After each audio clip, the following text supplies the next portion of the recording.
Assalamualaikum warahmatullahi wabarakatuh. Perkenalkan, nama saya Ramazalika dengan NIM 13 2023 006 dari kelas C. Saya akan menjelaskan beberapa materi dari PPT saya yang diambil dari makalah dengan judul Digitalisasi, Smart Grid, dan AI. Transformasi digital sistem tenaga, yaitu ada Smart Grid dan IoT. Smart Grid mengintegrasikan TIK dengan jaringan listrik konvensional. IoT menghubungkan perangkat sensor dan meter pintar untuk mengumpulkan data real-time dari lapangan. Big Data dan Artificial Intelligence. Big Data mengelola volume besar dari SCADA, PMU, dan sensor IoT. Kemudian ada Digital Twin dan pengambilan keputusan data. Digital Twin mempresentasikan aset fisik secara virtual real time. Semua elemen bermuara pada DSS untuk mendukung keandalan efisien dan integrasi energi terbarukan. Pertama itu ada Smart Grid. Smart Grid memiliki beberapa komponen, yaitu AMI, Smart Meter, DMS untuk manajemen distribusi dan energi, WAMS berbasis PMU untuk menentukan area luas, serta DIR dan grid otomasi untuk fleksibel jaringan. Definisi dan konsep dasar. Integritas teknologi informasi dan komunikasi (ICT) dengan jaringan teknologi konvensional untuk menciptakan sistem yang cerdas. Manfaat dari smart grid ini meningkatkan keandalan dan efisiensi distribusi listrik, mendukung integrasi energi terbarukan seperti panel surya dan energi angin, serta memungkinkan respon permintaan dan pengurangan loss jaringan. Yang kedua ada EIT atau Internet of Things, arsitektur 4 lapisan IoT. Adapun jaringannya meliputi MTQ, LoRaWAN, Zigbee, dan NB-IoT untuk konektivitas yang andal.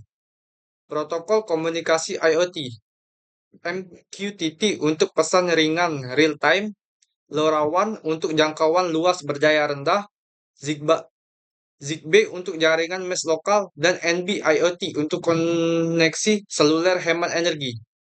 Penyerapan IoT ini dalam sistem tenaga yaitu sebagai smart meter untuk monitoring konsumsi, sensor transformator untuk deteksi jaringan gangguan, sensor kualitas daya, serta drone inspeksi saluran transmisi pada jaringan berbasis IoT ini. Kemudian ada big data, karakteristik 5V big data, volume data besar dari jutaan perangkat, velocity, kecepatan aliran data real time, variety, beragam format, veracity, keakuratan data, dan volume, nilai yang dapat diekstrak untuk keputusan operasional. Sumber data sistem tenaga. Data bersumber dari smart meter, sistem SCADA, pasar mesuari, unit PMU, serta IoT pada peralatan, serta data cuaca dan lingkungan yang mempengaruhi operasional jaringan listrik. Dan teknologi pengolahan data.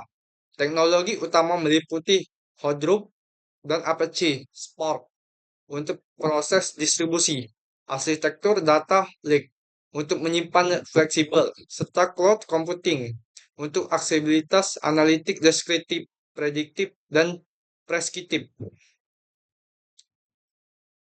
Artificial Intelligence untuk pemeliharaan prediktif.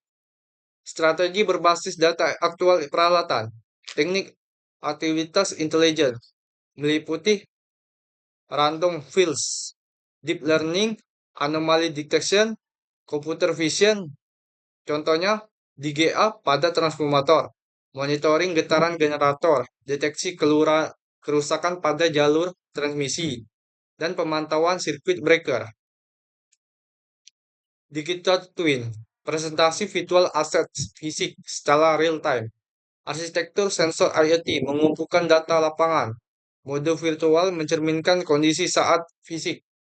Sinkronisasi data real-time, serta modul simulasi dan analitik. Aplikasi mencakup pembangkit listrik, dengan distribusi, gardu induk, dan microgrid. Manfaat utamanya yaitu uji skenario tanpa resiko nyata dan optimal operasional berkelanjutan. Pengambilan keputusan berbasis data. Decision Support System atau disebut DSIS. Sebutan sebagai alat utama pengambilan keputusan. Penyerapan meliputi unit commission dan economy dispatch. Penjadwalan pemeliharaan prediktif, demam respons, serta keputusan investasi jaringan sesuai dukungan analisis data real time. Selanjutnya itu integrasi dan rantai nilai. Smart Grid dan Big Data. Smart Grid menjadi infrastruktur yang dapat menghubungkan seluruh komponen. IoT mengumpulkan data real time dari lapangan. AI dan Digital Twin itu menganalisis data untuk pemeliharaan prediktif dan optimalisasi operasional. Digital Twin mensimulasikan aset fisik secara virtual dan real time untuk uji skenario tanpa risiko nyata. Dan yang terakhir, pengambilan keputusan data. Seluruh elemen yang bermuara pada pengambilan keputusan berbasis data pada decision support system, unit komputer, ekonomi dispatch, penjadwalan pemeliharaan, dan investasi jaringan. Tantangan dan tantangan dan peluang. Digitalisasi sistem tenaga listrik. Tantangannya yang meliputi investasi yang besar, kualitas data tidak seragam, risiko keamanan siber, dan keterbatasan SDM. Peluangnya itu meliputi AI generatif untuk analisa canggih, peningkatan kapasitas SDM, dan regulasi keamanan siber yang kuat. Itu saja presentasi yang dapat saya sampaikan. Jika ada kata-kata yang salah, saya mohon maaf. Pada Allah saya mohon ampun. Wassalamualaikum warahmatullahi wabarakatuh.